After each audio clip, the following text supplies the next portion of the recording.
Hello friends, आपका गुलाब का पौधा इस तरह भर भर के फ्लावरिंग करेगा और ग्रोथ भी करेगा। तो इसके लिए ज़रूरी खाद भी बताऊंगी और प्लांट केयर भी बताऊंगी। तो कौन कौन से ज़रूरी खाद पौधे में अभी डालना है ताकि पौधे की ग्रोथ सही हो। और मेरे लास्ट वीडियो में भी मैंने गुलाब के बारे में बहुत सारे ज़रूरी खाद के बारे में बताई है, उनको ज़रूर फॉलो कीजिएगा। क्योंकि गुलाब का पौधा जो है अभी इसको आप सही देखभाल करेंगे तो ही आपका पौधा बहुत बढ़िया से फ्लावरिंग करेगा। तो प्लांट में जो ज़रूरी काम करने हैं, सबसे पहले इसको पूरे दिन के धूप में अभी रखना है। और आपका गुलाब का पौधा अगर एक ही पॉट में लगा हुआ है, साल भर हो चुका है, तो इसको आप बड़े पॉट दे सकते हैं और इसकी रिपोर्टिंग करके नई मिट्टी और कंपोस्ट देकर आप प्लांट को फिर से लगा दीजिए। तो आपका पौधा फिर से ग्रोथ करना शुरू करेगा। और प्लांट में जो नई ग्रोथ है वो लाने के लिए कुछ ज़रूरी काम करने होते हैं, वो होते हैं डेड हेडिंग और साथ ही साथ प्लांट की प्रूनिंग, यानी प्लांट की कटाई छटाई करना बहुत ज़रूरी होता है गुलाब के पौधे में। और अभी आप कर सकते हैं, विंटर में आपका पौधा फिर से ग्रोथ करेगा और फ्लावरिंग भी करेगा। तो अगर आपका पौधा बहुत ज़्यादा पुराना नहीं है तो उसको रिपोर्टिंग की ज़रूरत नहीं है। लेकिन आपका गुलाब का पौधा सुबह शाम दोनों टाइम पानी देना पड़ता है, यानी बार बार मिट्टी सूख जाती है, तो प्लांट की रिपोर्टिंग की ज़रूरत है। क्योंकि ये जो प्लांट है वो रूट बाउंड हो चुका है, उसकी मिट्टी पूरा रूट से भर चुका है। तो इसके लिए इसको बड़े पॉट ज़रूर दीजिए। प्लांट की ग्रोथ सही करने के लिए प्रूनिंग भी ज़रूरी है, ट्रिमिंग ज़रूरी है। यानी प्लांट की आप अच्छे से डीप प्रूनिंग यानी ट्रिमिंग कर सकते हैं, कटाई छटाई कर सकते हैं। और इस टाइम क्या होगा, प्लांट फिर से नया ग्रोथ पकड़ेगा। और इसके लिए आपको करना होगा, जो मैं अब देख रहे हैं प्लांट में शावरिंग कर रही हूँ, और तेज़दार से इस तरह प्लांट को अच्छे से नहला देना है। गुलाब के पौधे में कटाई छटाई करने के बाद आपको अच्छे से प्लांट को नहला देना होगा, यानी आप हर रोज़ प्लांट में अच्छे से पानी की तेज़दार से शावरिंग कीजिए। इससे प्लांट में जो ग्रोथ है बहुत जल्दी से होने लगेगी। तो प्लांट के ऊपर आपको शावरिंग हर रोज़ करना है। और मिट्टी में जो पानी देना है वो आपको चेक करके ही देना है। मिट्टी अगर सूख रही है तो आपको ज़रूर से पानी देना है, और अगर मिट्टी गीली है तो पानी नहीं देना है। और इस टाइम प्लांट की ग्रोथ अच्छी करने के लिए मैंने जो बताई है, आपको कंपोस्ट ज़रूर देना होगा।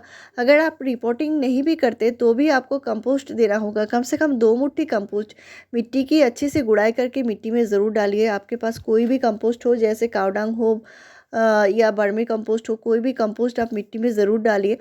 इससे प्लांट की जो ग्रोथ है वो अच्छे से होने लगेगी। तो अभी पानी का ध्यान इसलिए रखना है ताकि पौधे में जो है ब्लाइंड शूट ना बने। क्योंकि जो ब्लाइंड शूट बनते हैं उनमें ना ही कलियां आती है और ग्रोथ भी रुक जाती है। तो इसके लिए मिट्टी को बहुत ज़्यादा सूखा भी नहीं रखना है और बहुत ज़्यादा गीला भी नहीं रखना है। और मिट्टी में जो है आपको कंपोस्ट के साथ साथ और भी न्यूट्रिशन देने होंगे। मिट्टी की गुड़ाई करते रहना है ताकि मिट्टी में जो है न्यूट्रिशन जो दिया जाता है वो रूट अच्छे से ले पाए। और मिट्टी की गुड़ाई करने से मिट्टी भुरभुरी बनी रहती है, तो रूट अच्छे से मिट्टी में चल पाते हैं। और साथ ही साथ क्या होता है, मिट्टी को हमेशा से क्लीन रखेंगे तो पौधे में कीड़े मकोड़े फंगस भी कम लगेंगे। और पौधे में फंगस या कीड़े ना लगने के लिए आपको नीम ऑयल का स्प्रे भी करना होगा। जैसे नीम ऑयल आप वीक में एक बार ज़रूर कीजिए, इससे पौधे हेल्दी रहेंगे। और मैं जो खाद दे रही हूँ ये आप सभी के घर में मौजूद है, इससे प्लांट में बहुत सारा न्यूट्रिशन मिलेगा। प्लांट बहुत जल्दी से अच्छा ग्रोथ भी करेगा और फ्लावरिंग भी करेगा। तो ये जो खाद मैं दे रही हूँ ये घर में मैं रख देती हूँ स्टोर करके। ये है पुरानी चाय की पत्ती, यानी घर में जो हम चाय बनाते हैं वो यूज़ की हुई चाय पत्ती को हम अच्छे से धोकर सुखा लेते हैं, और इसको गुलाब के पौधे में देना बहुत अच्छा होता है। आप कोई भी खाद डालिए, गुलाब के पौधे में आपको चाय पत्ती देनी ही होगी। और ये पुरानी चाय पत्ती है, यानी यूज़ की हुई चाय पत्ती है, इसका 2 टीस्पून मैंने दिया है। मिट्टी की हल्की गुड़ाई करके देना होता है, और इससे मिट्टी जो है वो भुरभुरी बनी रहती है। चाय पत्ती में जितने सारे न्यूट्रिशन होते हैं ये पौधे में अच्छे से अच्छा ग्रोथ करने के लिए और फ्लावरिंग के लिए बहुत ज़्यादा ज़रूरी है। साथ ही साथ मैं मिक्स्ड खाद दे रही हूँ। तो पहले वाला खाद अगर आपने इस्तेमाल कर लिया होगा तो इसको कम से कम 15 डेज़ बाद आपको ये खाद देना होगा, और ये बिल्कुल ऑर्गेनिक खाद है।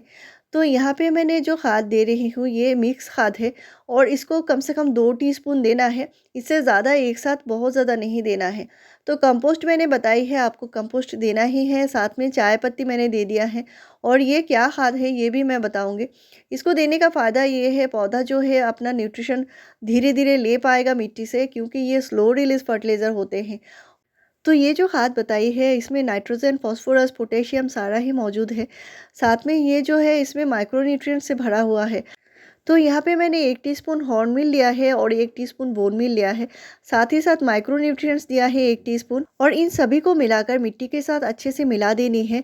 और इनको देने के बाद मिट्टी सूखी मिट्टी है तो आपको पानी भी ज़रूर डालना होगा, लेकिन एक साथ बहुत ज़्यादा पानी नहीं देना है। और इस टाइम पौधे को पूरे दिन के धूप में ही रखना होगा, तभी जाके पौधे की जो ग्रोथ है बहुत जल्दी से होने लगेगी। तो गुलाब के पौधे में हॉर्नमील से बहुत अच्छी मात्रा में नाइट्रोजन मिल जाएगी, बोन मील से पौधे को अच्छी मात्रा में कैल्शियम और फास्फोरस भी मिल जाएगी और माइक्रोन्यूट्रिएंट से पौधे में बहुत जल्दी से नया ग्रोथ आएगा और फ्लावरिंग भी शुरू होगी।